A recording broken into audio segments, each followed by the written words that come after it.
Thank you. All right. How are we doing this morning? Is this early? Yes?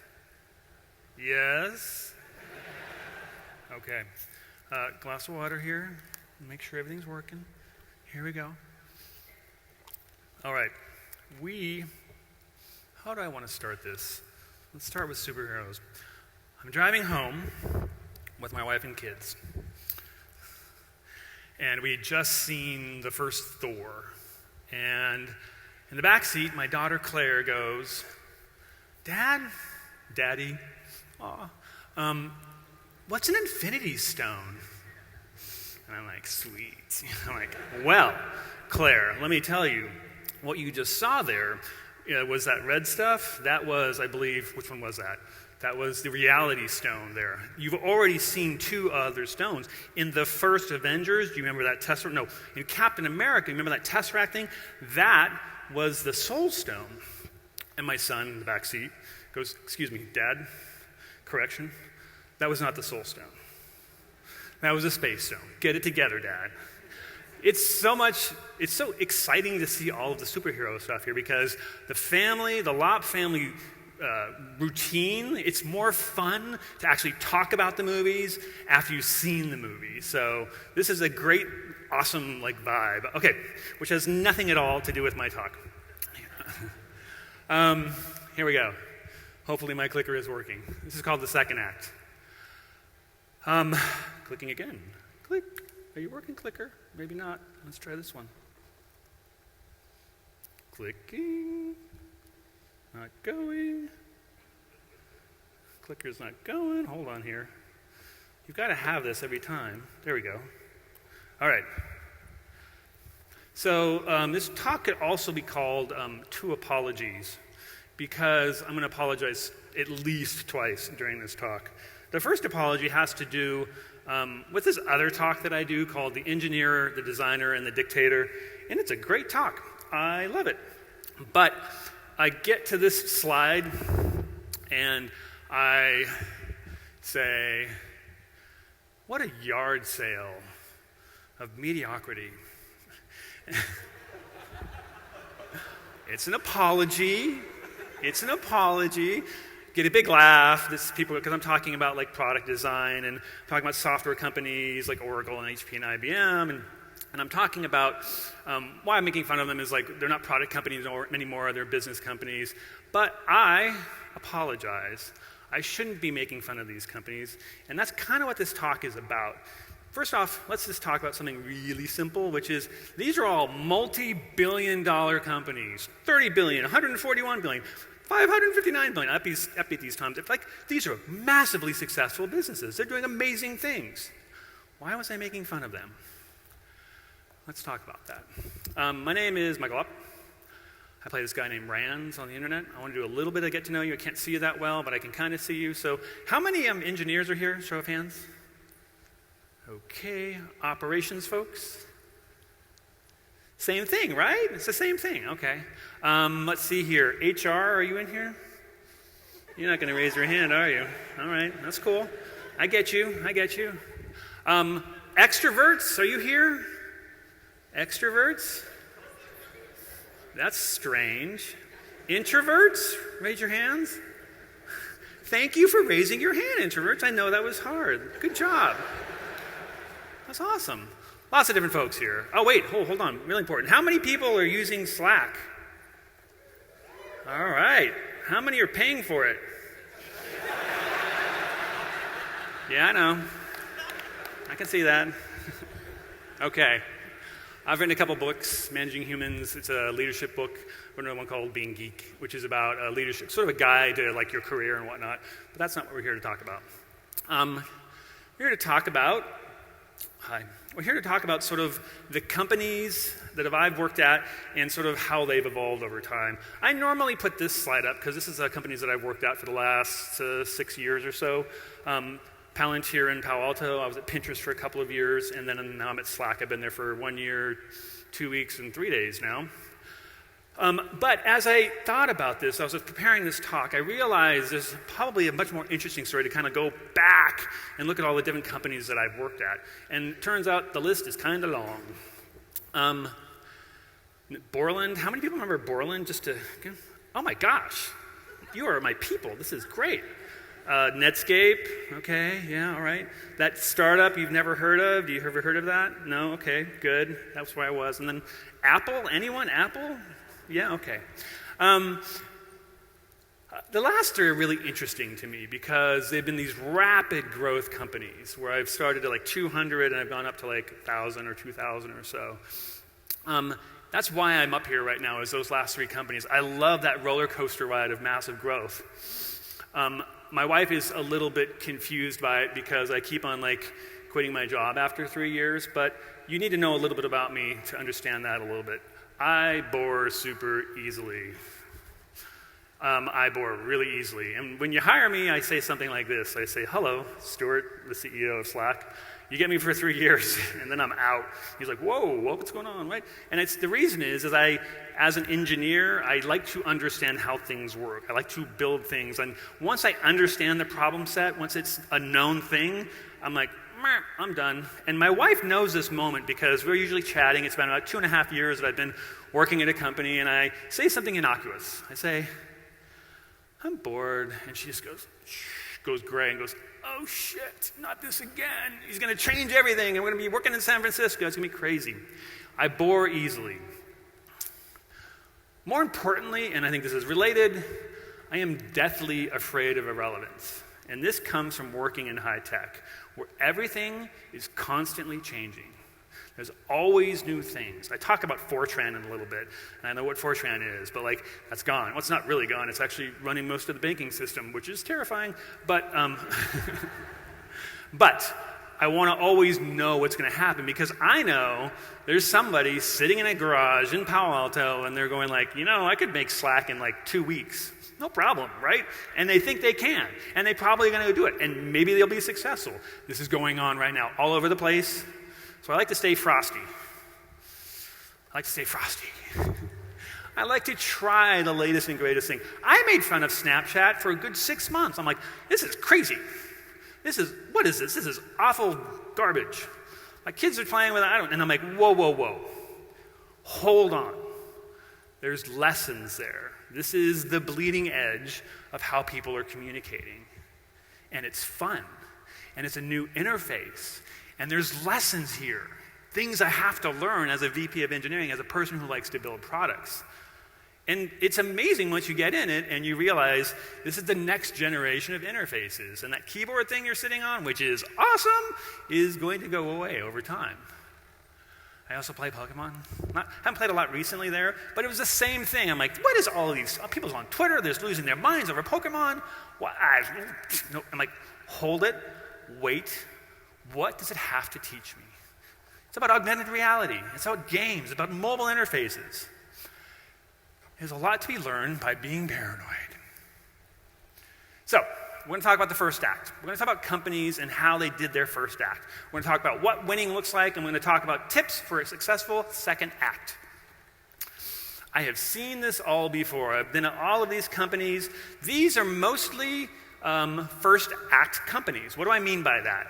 A first act company is one that has delivered a significant product.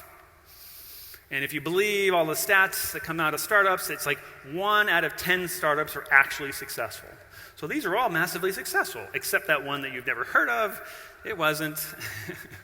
Borland, IDEs, Netscape, the web browser, that company, Apple, a variety of things. Palantir, I don't know how you feel about Palantir, but amazing data products. Pinterest, that amazing site that allows you to curate and capture ideas, and Slack, which is making your working life better. First act companies. Welcome to winning. It's really actually hard to be a first act company. And it feels kind of good. But how did it actually happen? You won. You did a compelling thing. You brought a new thing into the world. I will show you what winning looks like.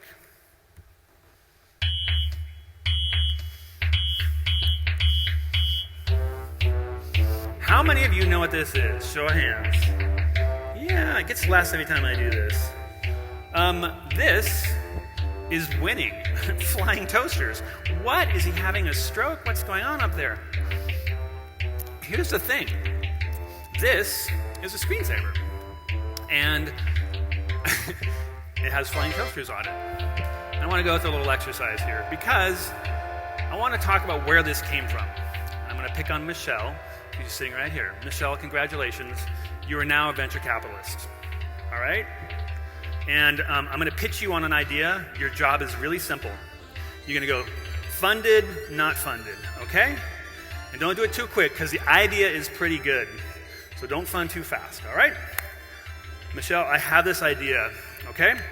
It's a piece of software, right? Pretty cool, okay?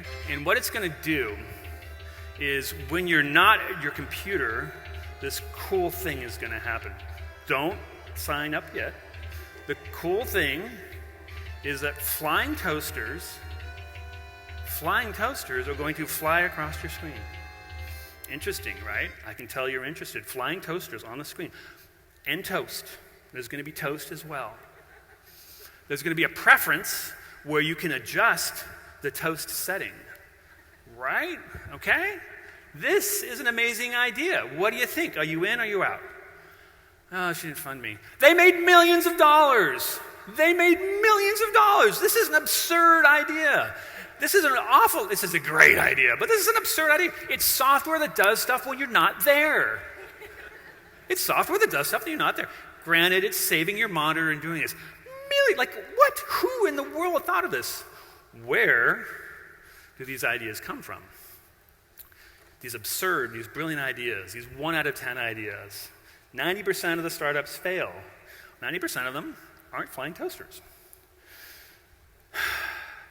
There's this thing that exists inside of companies.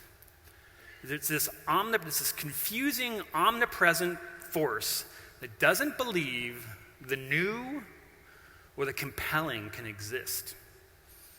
I want to talk about it. I want to talk about the origins of this force. I want to talk about how it shows up. I want to talk about meetings. Oh, I hate meetings. It's this thing that happens. I understand why I have to go, but as an engineer, as a person who wants to be efficient, meetings just feel like this constant tax on my life. I pride myself when I walk into a meeting and I see that it's not being run well, there's no agenda, and no one's owning it. Lopp will walk out of a meeting, and everyone knows, whoops. Anyway, where did they come from? Because they're really interesting. Where meetings show up are actually this interesting cultural phenomenon. And to understand where meetings came from, to talk a little bit about where culture is defined, I'm going to go through this hypothetical exercise, which is 1 + 1 to 30 to 300 plus. So, all right, hypothetical exercise. Michelle is now a startup CEO, and it's her, and she's by herself, and she's in Mountain View, California, and she's in her garage, and she has a great idea. It's an amazing idea. It's not flying toasters, but it's equally good. All right, so what's she doing? She's got this idea. She's got a whiteboard. She's got a beautiful Mac Pro. She starts to say, I have this quandary. Hypothetical quandary. Not sure what it is. One person. And she goes, is it going to be A or B? Is it red or blue? She's making a decision. So she goes and says, I have this idea. I have this decision I want to go make. Is it A or B? Is it red or blue? What am I actually going to go do? Answer the problem. Think about it. Well, these are the pro. This is the con. What am I going to do here? And she makes a decision. How long did this hypothetical exercise I just walked you through take? Took about 32 seconds for me to say that thing right. 32 seconds. She made a decision. Good job. It was blue, by the way. Good choice. Wasn't that fun? Isn't it fun to work by yourself? No one's arguing with you except yourself. Kind of just like worrying about things, and things are like magically happening, and not these complicated people with their feelings like around you. It's so great. So, the thing is, Michelle made the right choice. It was blue, and she's like, oh, now it's blue. We actually got a thing going on. So she hires Frank. Frank joins the equation, which is great. We have success, and they go into the same process. The thing that's interesting now, it's Michelle and it's Frank, is they're going to have the same thing that shows up. They're going to be sitting there, working at the computers, at the whiteboard, and they're going to come up to a decision. They're going to come up to an idea. Is it orange or is it yellow? Let's think about that. Now, remember when it was Michelle sans Frank, she would have the internal debate with herself. She'd make a call. Frank's here now, and we're doing the bonding thing, collaboration rules. So they are going to have a little bit of debate about it, and they're going to figure out, okay, this time it's yellow. It's yellow. Let's just decide it's that time. Okay, we're in agreement. It was an easy decision. But here's the thing. Frank is a different type of human being. He has a different set of experiences. And sometimes they're actually going to disagree. Now, it's a maybe, people sometimes disagree. So, they have this idea. Is it going to be Batman or is it going to be Wonder Woman? Let's find out. We're going to have this debate about it. Okay, these are the Batman pros and cons. These are the Wonder Woman pros and cons. We're going to have a little bit of debate about it. We're going to get to the whiteboard. Someone's going to do a matrix. There's going to be a graph. Finally, they're going to come to a decision. They're going to say, that's great. Now, sometimes it's the wrong decision. Now, what happened there, that second time that I talked about it, Michelle and Frank had to spend some time. They had to talk about it. They had to have this little debate. And by the way, these are good debates because often that debate yields more data. You learn some more things. What happened in the little Frank and Michelle startup was a meeting occurred. They had a meeting. Now, they didn't say, let's schedule a meeting and talk about it. They're just having this debate about a thing. The thing about that was really super interesting, and I realize it's a hypothetical exercise, is that this fundamental thing happened for the first time. At the start, there was a meeting. A small smidge part of the culture was defined. We defined an accord. Frank and Michelle decided how they have a debate. A meeting. What is a meeting? What is a good meeting? The first meeting is, it's not just you, it's some other person, together, working to solve a problem, in a finite amount of time, because it's scheduled, you got an hour to do it, and you do it as needed. What happened in that situation that Frank and Michelle were having their debate? How did they debate? Did they yell? Did they did they figure out, like, okay, we have an issue here? How did they get by their impasse? What was the means by which they actually did that? They answered the question, in this particular organism, this startup, how we actually arrive at a decision. I'm really beating this to death, but this is super important because this whole company is living in this culture that was created in this way that the founders, whether they were deliberate about it or not, set the tone. It's the culture we're talking about. It's like the Force, except it's real, right? I'm happy to report that having done during this roller coaster period, I've been watching the development of culture over and over again. And it's usually the same set of things. The founders, they act in a certain way, and the culture gets defined. These little pithy statements become like things that they write on walls. There's all these little strange things that happen. It's really interesting. At Slack, we have this piece of culture, which is the raccoon. Isn't he cute? It's kind of cute. What is the raccoon? Obviously, at Slack, we use Slack. And what happens is everyone's in Slack. There's no email. Email is gone, which is why I'm so happy. And what happens when you're in a channel, you're in the features channel. And someone drops into the features channel, and they're like, hey, Lopp, what's going on? What's going on with this? What's going on with the performance thing? Blah, blah, blah, blah. And it's just like, whoa, this is the features channel. And anyone can go in and put the emoji, the raccoon in there, and it's set, and everyone knows immediately what that means is that you're having a conversation that's better had elsewhere. And it's a raccoon. Who's going to be mad at a raccoon, right?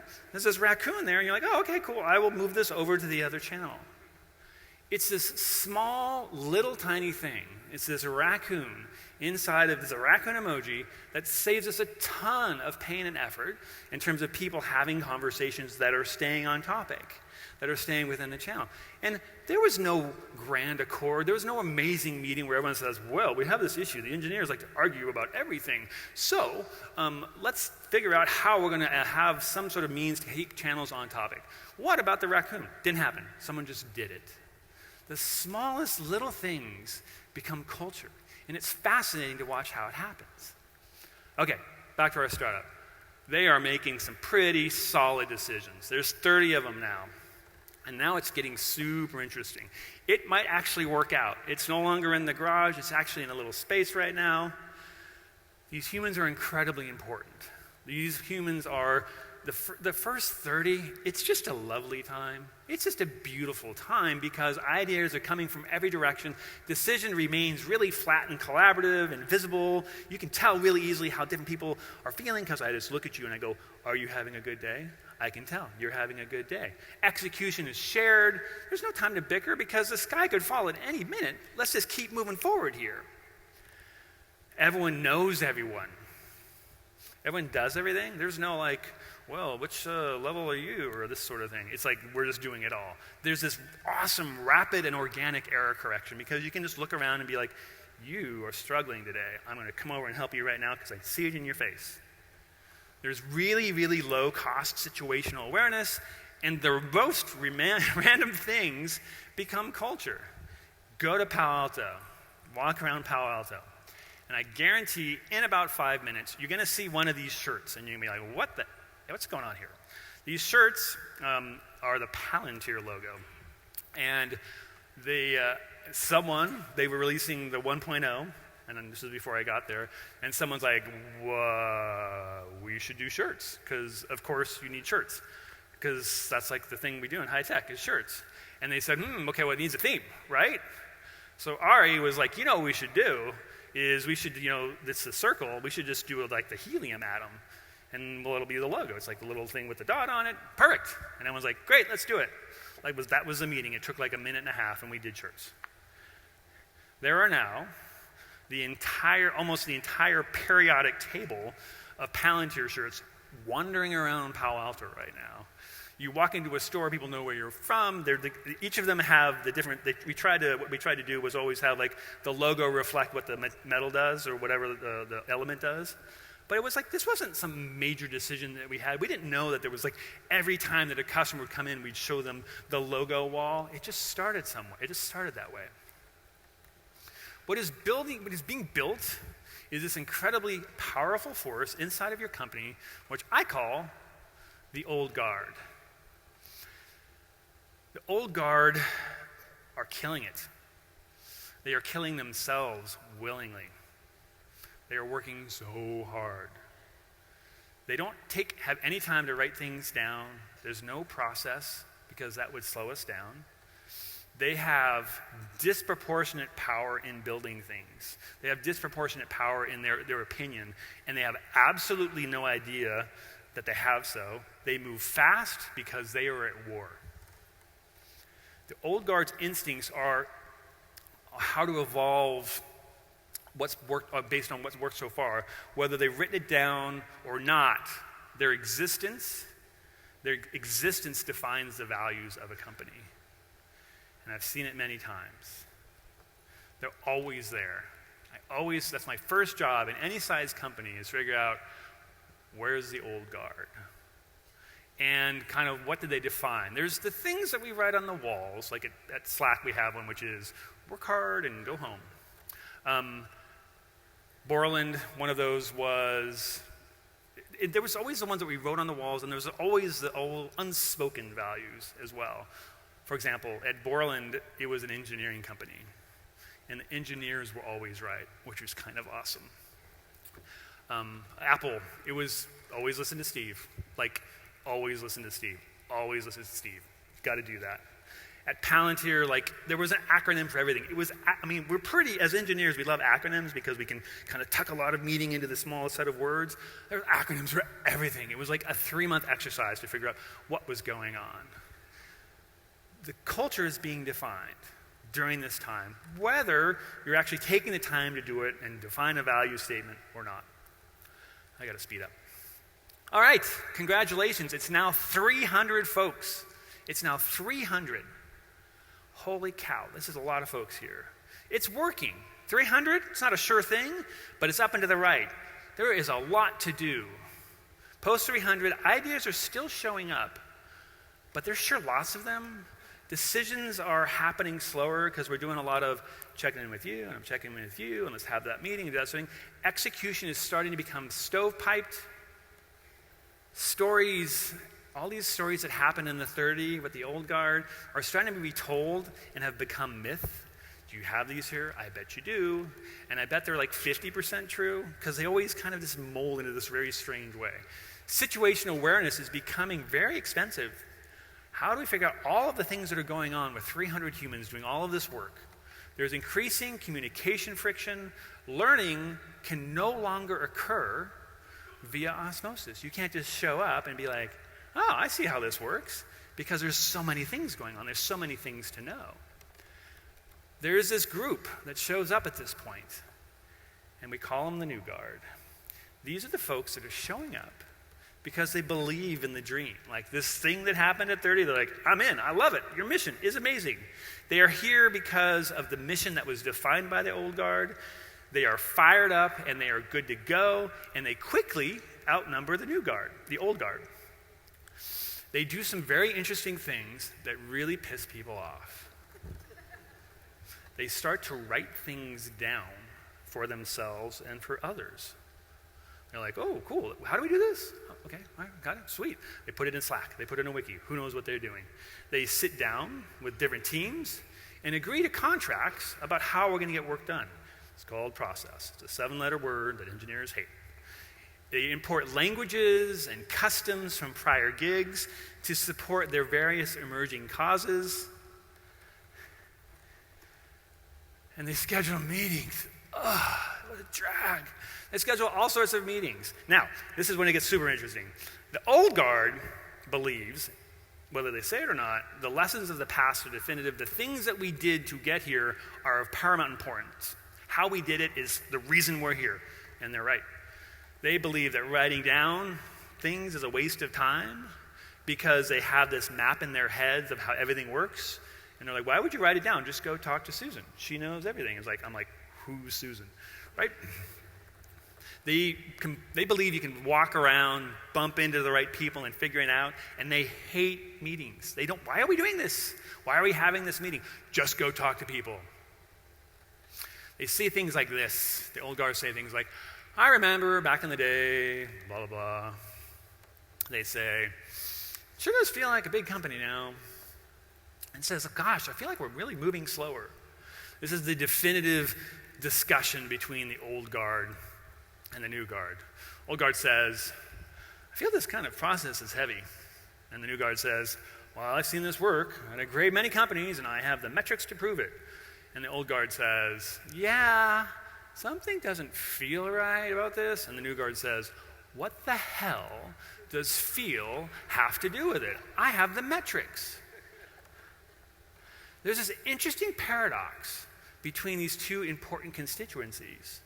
The divide that is created between the old guard and the new guard is interestingly paradoxical because the old guard recognizes there's simply too much to do and there's no way they have enough expertise to get it done.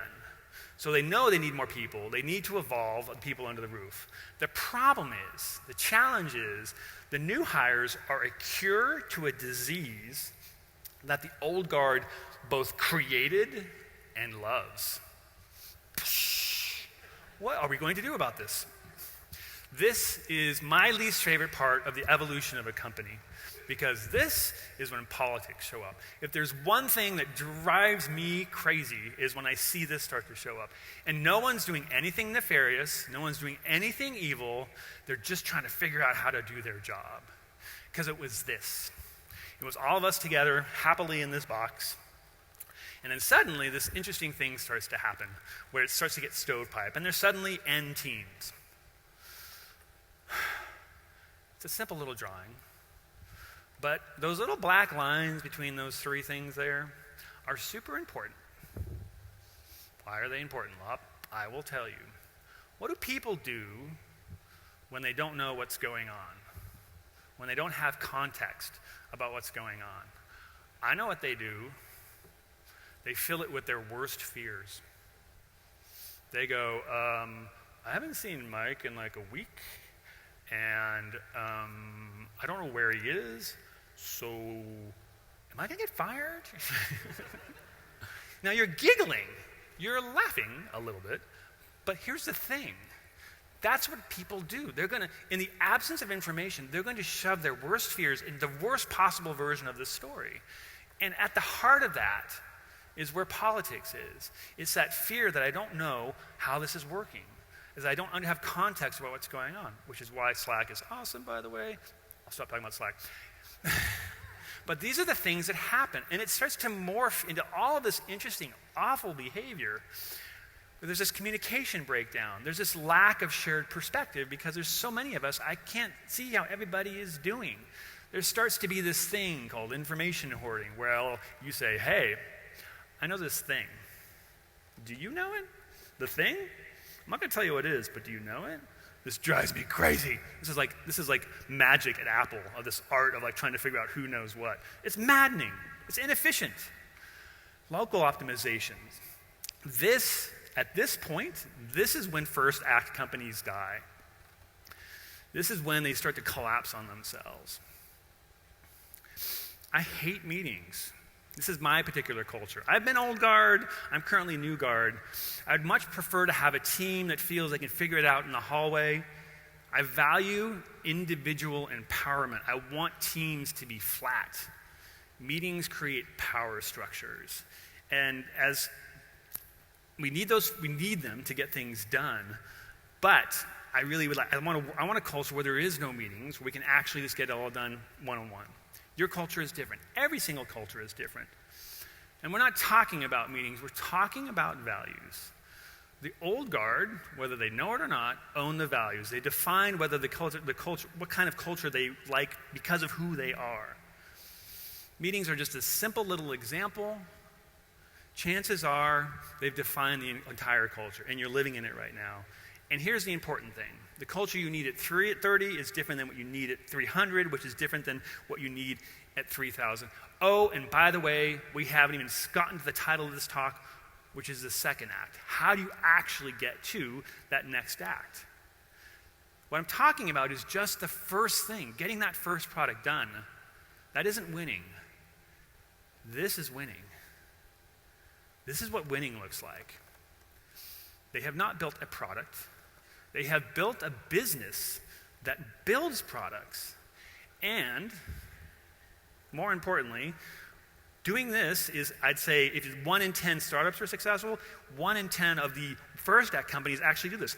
This is incredibly hard to generate this type of business.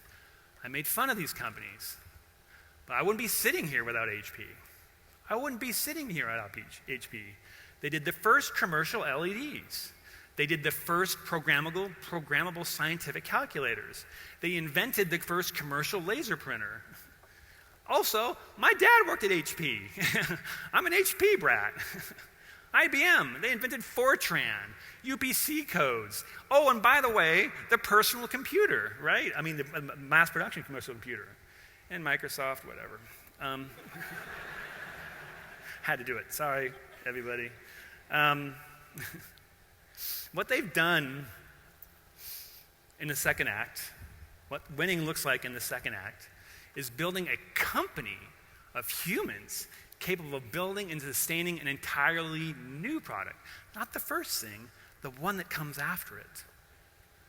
When you look at all the companies I've worked at, how many second act companies are here?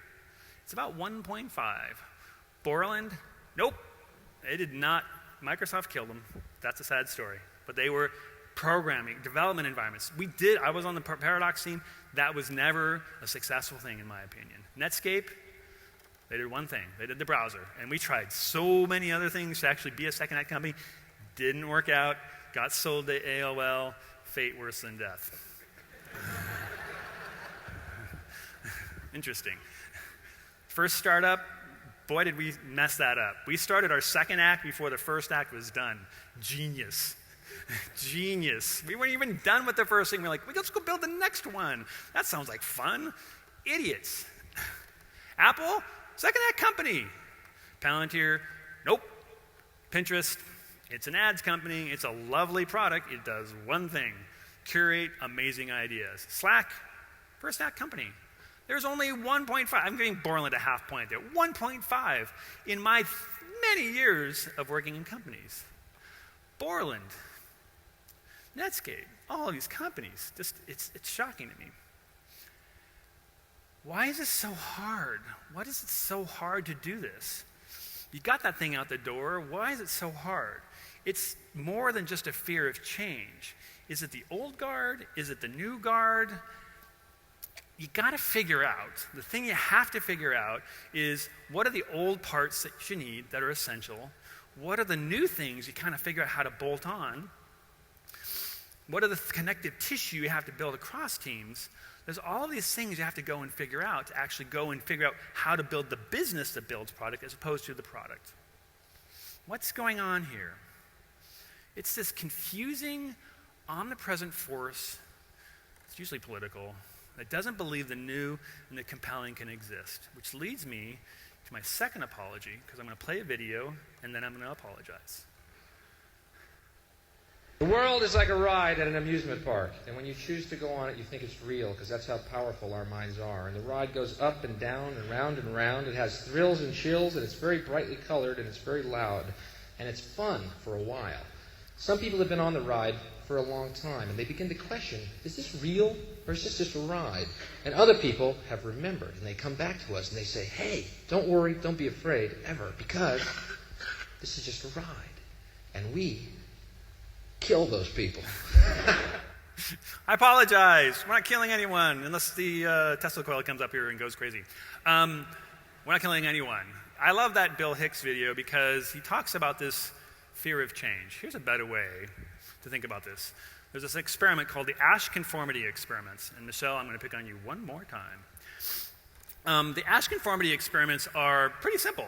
They get a group of people together, and we'll pick on Michelle here one last time, and they said, listen, what they do is they say, there's this line on the left, and tell me which one matches the one on the left. Is it A, B, or C? Is it C? Are you sure? I work at Slack. I'm the VP of engineering. I've got a lot of Twitter followers. Is it C? You sticking with that? You're right, it's C.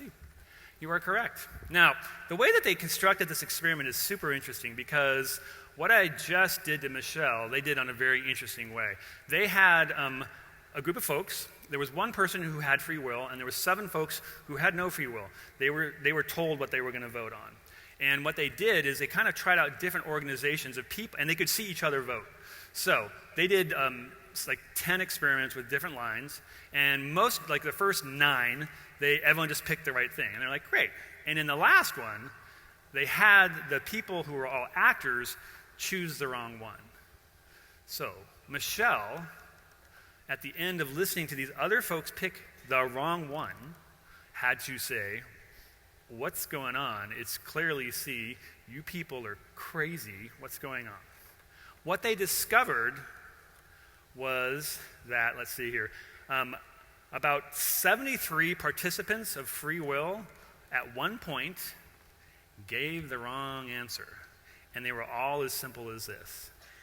What am I talking about here? I'm talking about groupthink. I'm talking about when you're sitting there and everyone around you is saying this crazy stuff, and you're like, that's crazy, but they're all smart, so maybe I should agree with them. At the core of this is one of the reasons that great ideas aren't allowed to exist. Because when you first hear them, it's nuts. You're like, that's never gonna work. And then 7 people tell you that, and you go like, well, they're pretty smart, so I'm not gonna do it. I think at the core of that, that's one of the things that are going on. Fundamental parts of your culture must be allowed to evolve to encourage the second act. And I want to give you a couple of examples of where I think things of other companies I've worked at where this has actually been successful. This is an iPhone. How in the world that a company was built on the Mac create this entirely new product. I will tell you how they did it. He took about 100 or so engineers and put them over in building 1 and said, you're going to use the iPod OS to develop a new iPhone. And then he took 100 engineers and he put them in this building and said, you are going to use Mac OS 10 and build a new iPhone. Go. Cage fight. Let's see what happens. 200 engineers working for like a year and a half, and we didn't even know what was going on totally, completely different operating systems. They work on the same hardware, but working on totally different operating systems. This sounds kind of expensive. But what you did was, and by the way, they were sealed off from the world, so you didn't have that constant like siren song of like, hey, how's it going to work on Mac OS 10? Or what about this small thing that doesn't really matter but seems really important to me? He had them off. And then at the end of a year and a half or so, he picked one. Said, Mac OS 10 it is. We're going to use Mac OS 10 as a foundation for this. Oh, and by the way, those other 100 engineers are working on the thing that they lost. They now join the team because they're good mobile engineers. This is genius. But cordon folks off, have them be separated from the organism and actually get things done. Which leads me to my second point. What's another thing that you need? You need Steve Jobs. No, you don't need Steve. Well, it'd be good. I mean, if you could do that, it'd be awesome. But you need a dictator. And I use this word deliberately. It's a pretty heavy word, but you need a dictator. You need that person, that human, where she's just amazing at charismatic decision-making, has a clear vision, and is willing to drive it. These are people that you're willing to follow, and we agree that they are the dictator. I love collaboration. I want to keep it flat, but at the end of the day, I want to find out who is the directly responsible individual for this thing. Who is the dictator? They've got to exist. This is why we have leaders, managers, whatever you want to call them. Another one is figuring out, the way Borland got their half a point was they also just were very eager to get into that second act space. They just buy companies. And they got pretty good at actually bolting on companies. QuattroPro, Paradox, DBase, these were all things that didn't exist. They actually bought and brought it in. And that was another thing they did to actually evolve the company was bring in, bolt on the new culture. Another one that always shows up right around 500 or so is these human beings that I used to despise that I now love. And at Apple, they're called engineering program managers. And what they are is they're usually not technical, but they can be technical. Engineers will listen to them. What they do is this layer right across the middle. They connect things together. And they're amazing. They love to do this work. In terms of like the operating system had one great EPM, and her responsibility was just tying it all together. These cross-cutting human beings are essential, especially when you get large, to kind of keep things together. It's a hard job. They've got to serve a lot of different constituencies. The culture must be allowed to evolve. The lessons that got you there might be not the ones that are going to take you actually further. Process, this word that people don't like to hear, is documented culture. Process is documented culture. We did this one way. We were successful. Let's write it down. The thing is, sometimes you forget the story of why it worked. And you ask the story, it's like, why do we do it this way? And if someone can't explain to me why this process exists, we don't do it that way anymore. It must be able to defend itself. It must be able to say, this is why this story existed in the first place. And finally, you need to be encouraging diversity of thought. This whole diversity thing that we're talking about a ton right now, it's social justice. It's just the right thing to do. It's a strategic advantage. If you're building products for all of the humans, you need to consider all of the humans' different perspectives. Whoops. This is winning. Sorry, Apple fanboy, clearly. This is winning. Let me tell you why this is winning. This is where you want to be able to get. On September 7th, 2005, Steve Jobs got on stage and killed a wildly successful product. Do you remember this one? This was the iPod Mini. It was that aluminum, last hard drive version. He got on stage and he killed the product. A year and a half it had been out. We couldn't keep it on the shelves, and he killed it. The NBAs lost their minds because they're like, what are you doing? Why can you kill this product? The thing is, when you looked at the products that were out there when this came out versus when A year and a half later, what happened? What did the competition look like? They started to look like this. And what Steve knew was that we're not going to give them time to actually catch up. We're just going to go ahead, kill the thing we have, and start giving folks the next thing. You can always instigate change. The thing I love about Slack, the thing that's amazing about Slack is, yes, there's an email killing story, but you'd be shocked by the number of companies that are going wall to wall on this. And I'm speaking as a culture person, I'm not speaking as a VP of engineering. Think about how much time you spend in email. And not that email is good or bad, it's bad. But think about all of the conventions that you have about using email. Well, I got to make mail Melissa, and I got to CC this person, and blah, blah, blah. I'm going to have to wait 7 minutes, and blah, blah. There's this cultural weight and productivity weight that has come by using this tool for 20 years. And suddenly, you have this way to throw that away, which is super hard, by the way, and have one place where everyone's there all the time. You can find them whenever you want. You can find whatever channel you want. You can have a conversation. This is a lot to consider. This is a lot of different things I'm talking about. Culture and values and why our meetings are bad. Lots of different humans out there. There's lots of extroverts and introverts and engineers and PMs and all these folks. My ask to you today as you kick off this lovely event is to make it smaller for yourself. What is one aspect, what is one small thing of the culture that you want to go change? I do this thing at the beginning that I didn't do here. I said, how many managers are here? And people raise their hands. And then I say, how many leaders are here? And there's this, and I say, everybody raise your hand. Because the thing is, leadership comes from everywhere. This manager title thing that we've created is important, but leadership comes from everywhere. I want to tell you, really quickly, what I'm working on right now. How many of you play Destiny? All right, in the front row, okay. For the majority of you who do not know what I'm talking about, I play this game called Destiny. I play with this guy from Portland. His name's DJ. You can play Destiny by yourself, but it's far more fun to play with other humans. In fact, for certain parts of the game called raids, you require other human beings to play. Moreover, you require 6 humans who need to act as a team in order to defeat the bad guys. There are some challenges.